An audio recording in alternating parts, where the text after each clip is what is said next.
right? Avober chelke hakniya. What are the parts of kniya? Shakniya techol k'shloisha chalakim. Okay, so in this little introduction here, this little hakniya hachno shloisha sugim. This is the word sugim, types. Hachno shalodam oishal balchaim neshu soivel ve'inu yochol echoles misivloi. Lamrei shebiyode lasoisois meish enu yedeketz lazor las.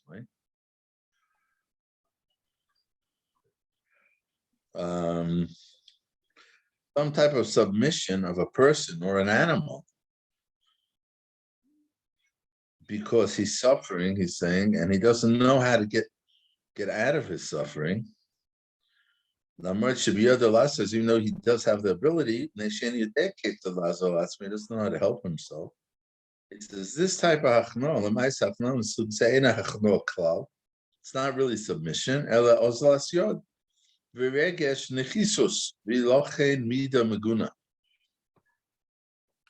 Just a lack of action. So regesh nechusus means feeling like a loser, I think.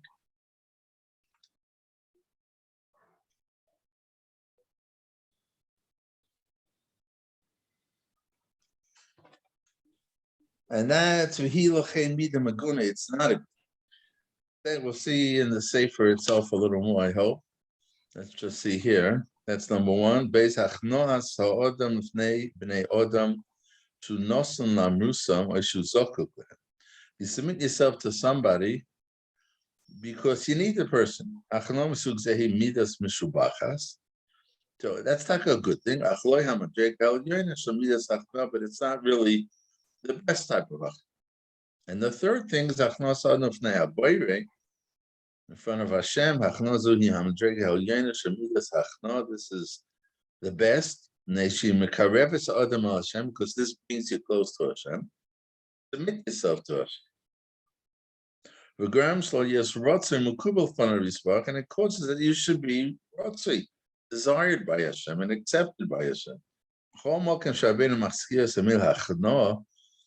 So he says over in his introduction, whenever the haLevavos uses the expression hachno, kavanos sugzer shalach, and his intent is this type. And sole purpose in writing this shar to bring a person to this level. So let's see now inside in the liftov.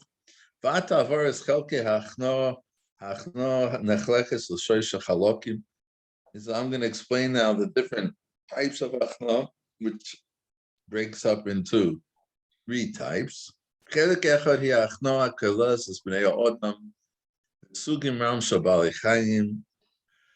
is a type of achna that encompasses people and many animals also. Shagdarosahi, that you would explain it as oslas yad v'regesh nichusha shel hanefesh.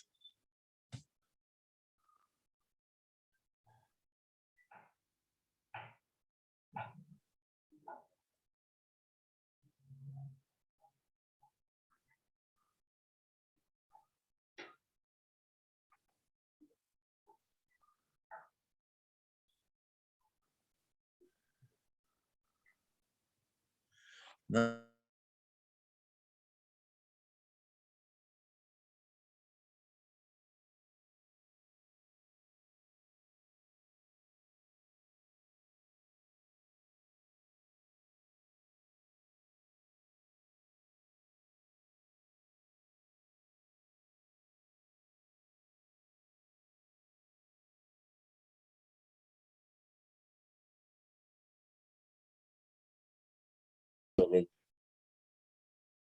when you're like lazy, you're not doing what you should do. And a feeling of, I think in modern Hebrew means you feel like you can't, you don't feel empowered. You feel,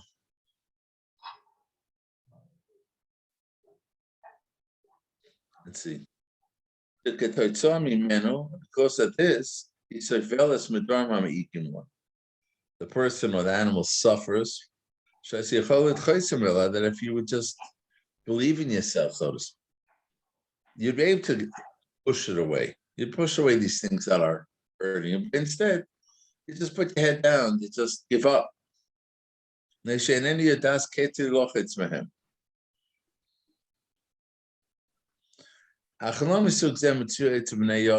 this type of achna, you find it by people, foolish people, because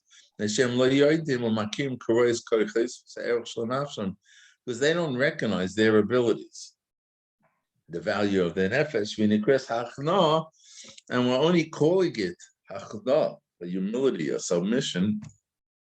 It's only a borrowed term. It's not really hachna.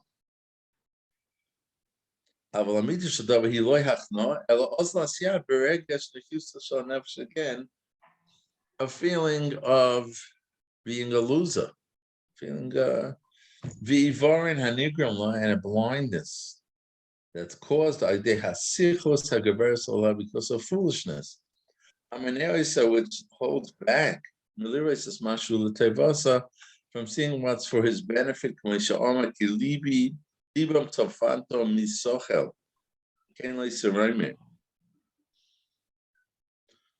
over in the name of the Ramban.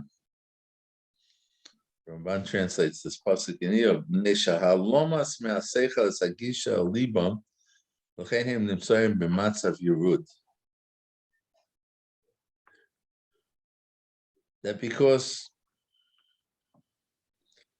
they don't have wisdom, so therefore they're down on the bottom.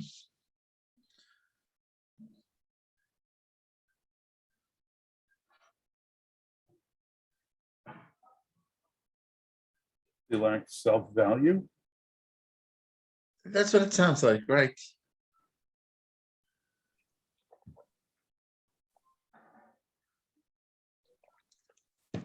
That's what it sounds like. Yeah.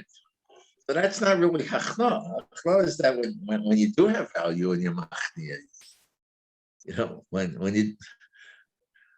So it's more of a. It sounds more like you recognize your place. You know who you are, what you are, and your true position. hachna. You're saying true hachna. Yeah. Yeah. That's what it sounds like. That's what it sounds. He's get over here. Say, let's see the next paragraph. Hachna amitis. True hachna. He says about achrei shenef sha'odam hisroimama v'hisnasa milyo shovel behemoths. It's after the nefesh has uplifted itself and is aware of its value. It's not an animal with just like an animalistic behavior. You appreciate that you're an adam, that you're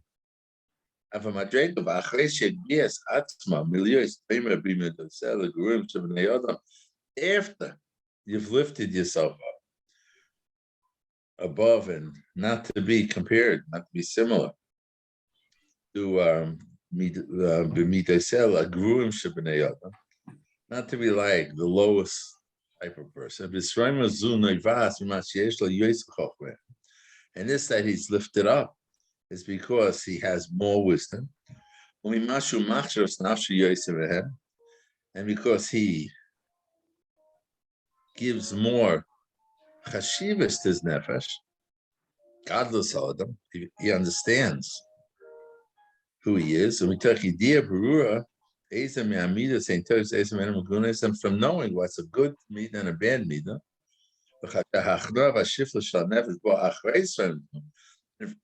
that, I humble myself. After knowing my true value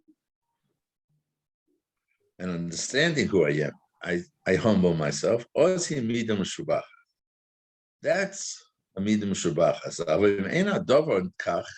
But if it's not that, but if it's not, I'm humbled because I really feel I'm nothing. I don't appreciate my chashivas. I don't appreciate that I'm really better. I'm not an animal.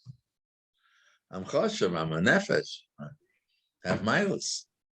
If I don't, if I'm humbling myself, well, it looks like I'm humbling myself because I don't have any self-respect, like you said, no self-value.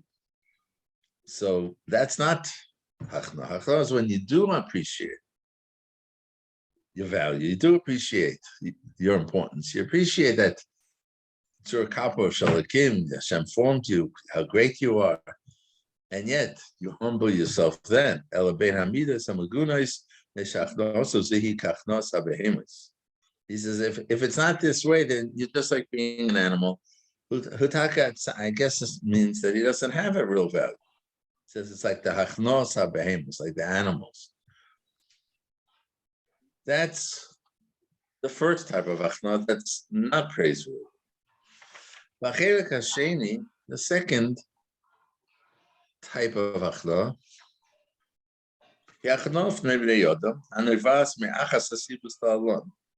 is a submission, is a humility in front of other people because of the following reasons. Either because they're ruling, they're in power. Like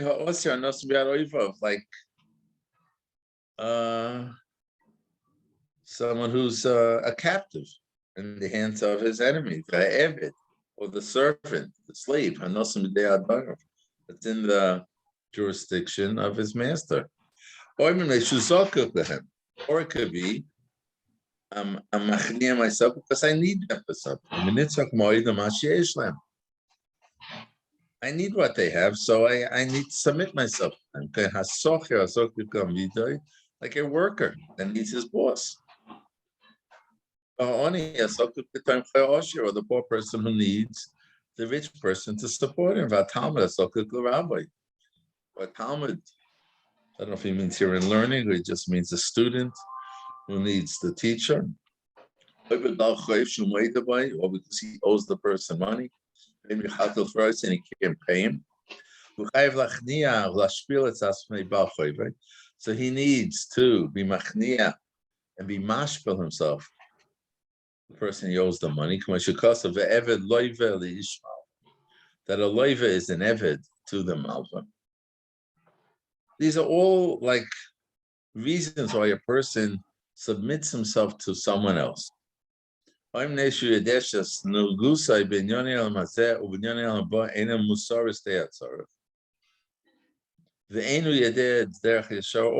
he knows that he's not living up to the par, neither in this world or the next world, and he doesn't know the true way to go.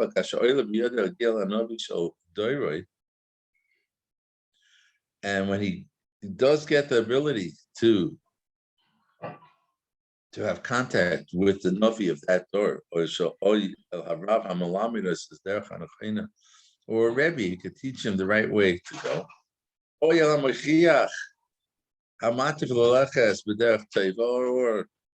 the Mashiach, the one who gives Musa, teaches to go the right way. So therefore he submits himself to them to hear from them.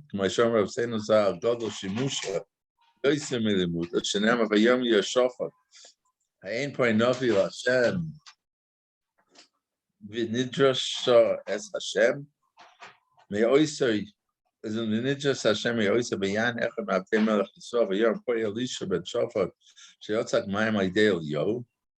Right, so Yeshofar said, "Isn't there any Navi here that we could go and find Hashem?" And one of the Avodim said, "Well, it's Elisha who learned from Eliyahu. Shalom Adloi Nemar. It doesn't say that he learned from Eliyahu. Elo Asher Yotzak Mayim Ideal Yo. He served Eliyahu." So we learn from the verses I learned from there that greater than learning is the shimush.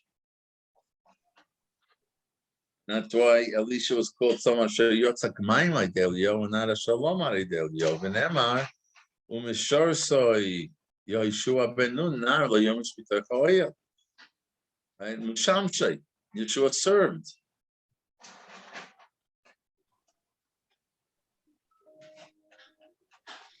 So again, haLevavos is learning from this that the Meshorish is Rabbi Godol Mitamido. The Torah was praising Yeshua and described him as the Meshamish, as the Meshoris.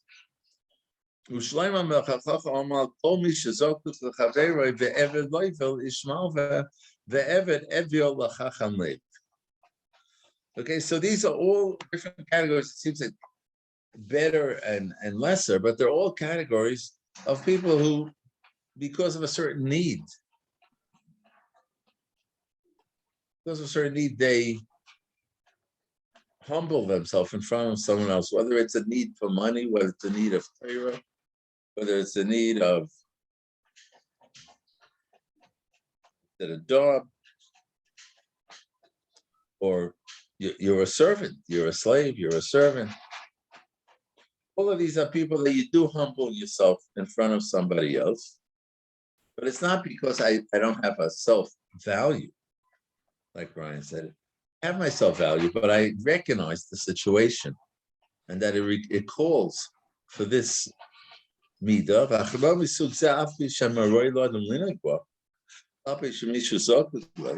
Says, even though it's a correct thing to be doing, it's the way a person who has wisdom understands that this is the way you interact with someone who you need. You have to, I think it says somebody, a person to know his place. It would be foolishness not to act in such a way towards the person who is in power, who you need for whatever reason. He says, so even though it's a correct behavior, and it's not coming from a lack of value, but this is not a description of hachna that applies across the board, because it only applies to somebody who needs somebody. Let's say you're the Odin, let's say you're the Rebbe. If we're going to define hachna as this type of humility, then you wouldn't need it, and it wouldn't be a lack that you don't have, because you don't need the person, even though say but in the other cases, the master, the boss, the person who's giving a loan, he has no need for hachna to the other. It only would apply to those who need the others. It doesn't always apply. Sorry, let's say a captive, when he's freed, or the slave redeems himself, or the borrower who pays his loan, or the Talmud when his Rebbe is not there, and the poor person when he's not with the poor rich person.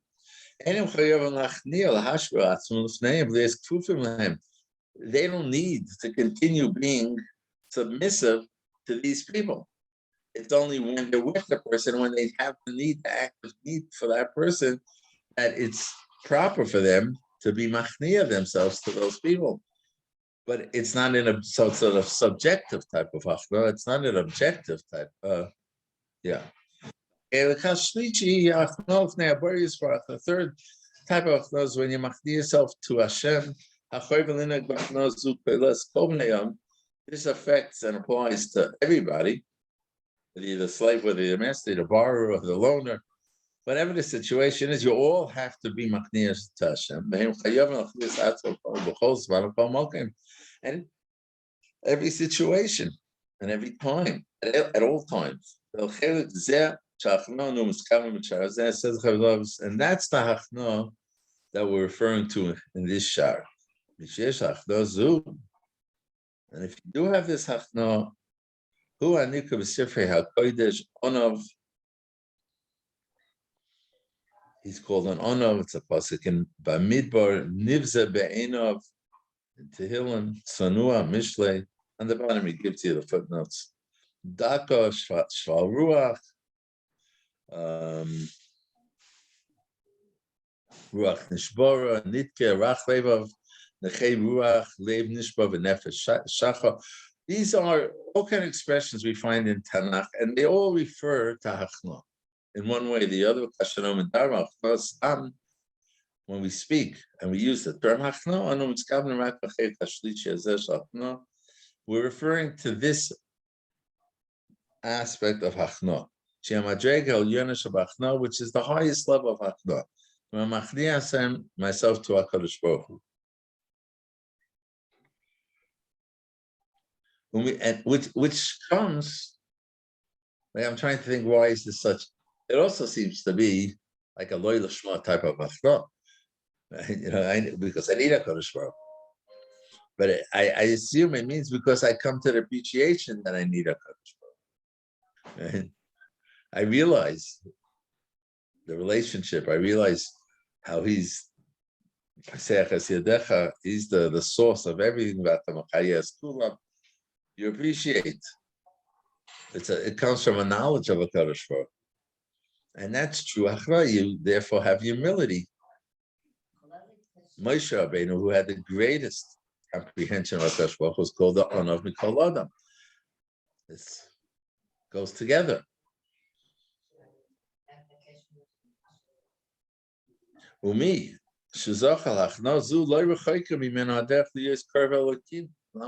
someone who has merited this hachna is close, is not far from being close to Hashem and to stand in front of him and to serve him, and be someone that is desired by Hashem. What is a true korban? Ruach nishbar, a broken spirit. Leiv nishbar v'nitkel, kim le'sivzeh. So this is the true level of hachla, someone who's machnias himself to HaKadosh Baruch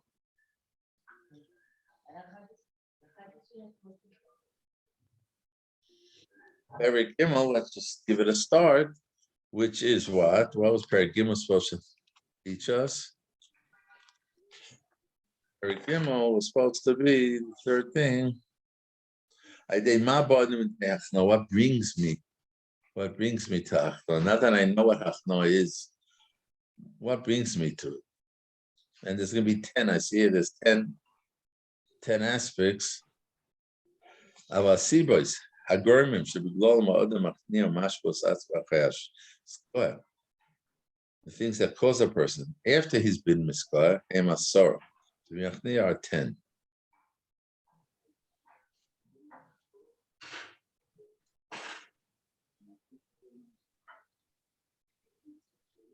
So he brings on the bottom of the marble and Nefesh says, what is the benefit? Why do I have to know what are the 10 things that bring me to Achna? Is that I have a choice. I could make a choice how and why I'm going to be Machnia. I could choose, I could choose to be machnia myself to HaKadosh Baruch Hu with reason 8, 9, and 10, and not wait after Hashem Yovi Yosei Dechna. There's another way why HaKadosh Baruch Hu brings us to Achna, and that's going to be the first 7. So you could choose. Either you do it on your own, or HaKadosh Baruch Hu is going to help you. Over here he brings in short. Number 1, you get old, I guess. You get weak. Now you need Hashem more. Number 2, you don't have the means to exist. There's no atheist in a foxhole, right? I need God. Suddenly I see I don't have abilities. When someone helps you without him needing you, is that what it means? Doesn't mean that you don't need him.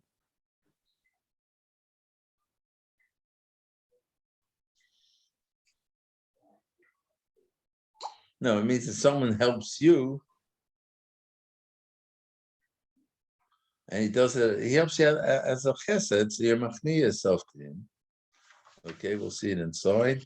Number 4, you can't pay a debt you own.